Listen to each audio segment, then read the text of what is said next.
The alarm went off at 5:30, as it did every morning.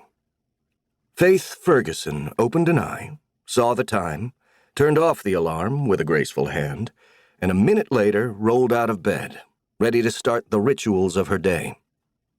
She was a consummately disciplined person. At 42, she had the body of a 20-year-old. Ballet exercises in the morning, 6 days a week, kept her in shape. She got up, brushed her teeth, combed her shoulder-length blonde hair and wound it into a tight knot, and looked like a ballerina as she put on her black leotard and pink ballet shoes. She was wide awake by the time she called her ballet teacher on her computer. They smiled and wished each other good morning, and started the same exercise routine she did every day. She had a highly disciplined life. Teacher and student did not converse as they went through the familiar exercises. They finished their work together promptly at 7 a.m., wished each other a good day, ended the connection, and Faith headed for the shower.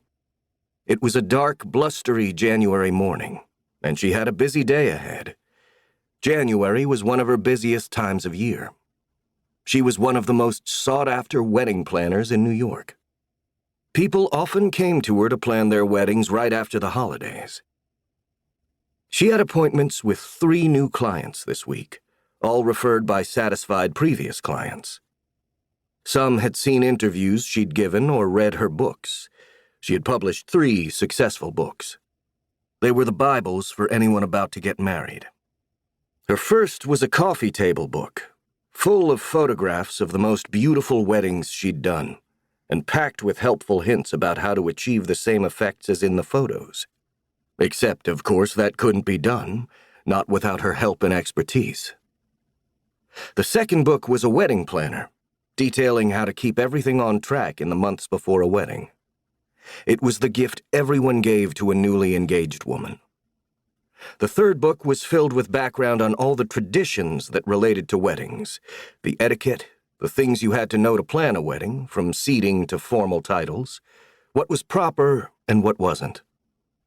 Her book rivaled Amy Vanderbilt's and Emily Post's. She had a definitive, friendly, accessible style, while being definite about what was correct etiquette and what wasn't. Another must-have for any bride.